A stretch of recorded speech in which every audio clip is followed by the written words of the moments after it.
I'm Paul Carroll. I'm the editor-in-chief of Insurance Thought Leadership, and I'm talking with Eric Boyum of Aon about some significant changes that he sees happening with directors and officers insurance.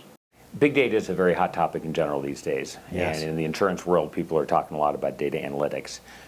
You say that this has a big application in the Dino space as well. It does, Paul. I mean, so when we look at it, we've always been focused on providing our clients the best-in-class data that we can, help them make decisions, whether it be around limits, what kind of retention should they take, are they paying the proper amount for it? And we've got a lot of data that helps us do that really well.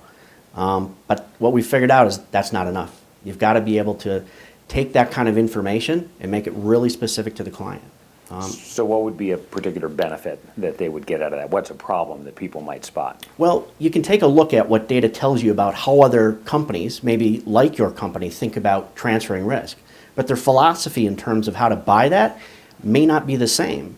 And so if you want to understand truly what your loss exposure is and not just how much limit people are buying, you need to have a good analytical tool to do that.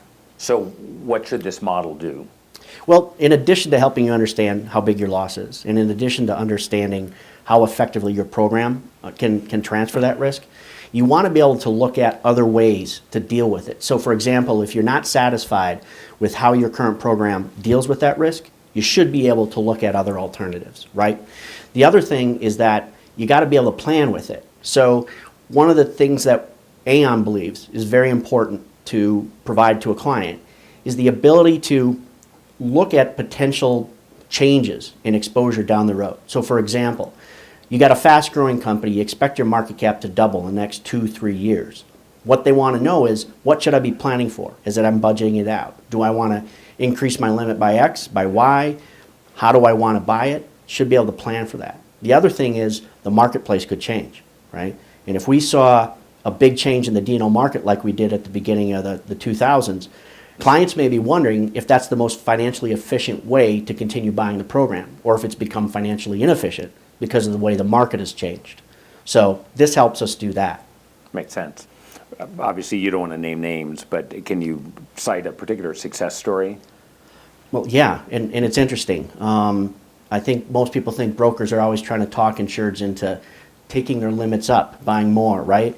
We've actually had a lot of success in helping our clients whose risk profile has changed tremendously, actually convince their boards or their executive management that they should take down limits. And so we've had situations like that.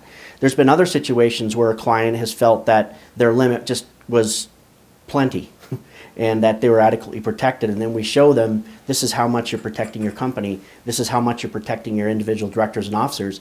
Do you think that's a level at which that you'd be comfortable telling them? And they're like, no, we need to fix that. And then we help them address that. Is this something that the client needs, or the client needs to do the analysis, or is this Aon doing the analysis and just sharing the results? Well, Aon certainly has a great tool to do this. We call it Dino Insight. It's run by our actuaries, in our, we would call our AGCN group. And they've been running this now for going on 5 years. It's really hitting its stride. We're rolling it out across our entire Dino portfolio for all our commercial clients. So we think this will get some good traction and give the clients the solutions that, the information they need to get to the solution they want.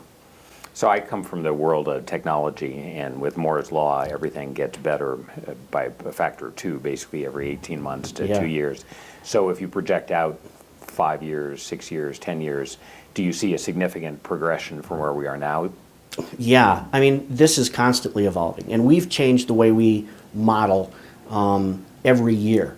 And we focus on the big types of Dino loss that cause it, but we know that's going to change. I mean, one of the big risk developments, obviously, in the last couple of years has been around cyber, right? And that risk. And we've seen that really come into the fold. And if you read a company's filings with the Securities and Exchange Commission, they'll tell you what their big risk factors are, right?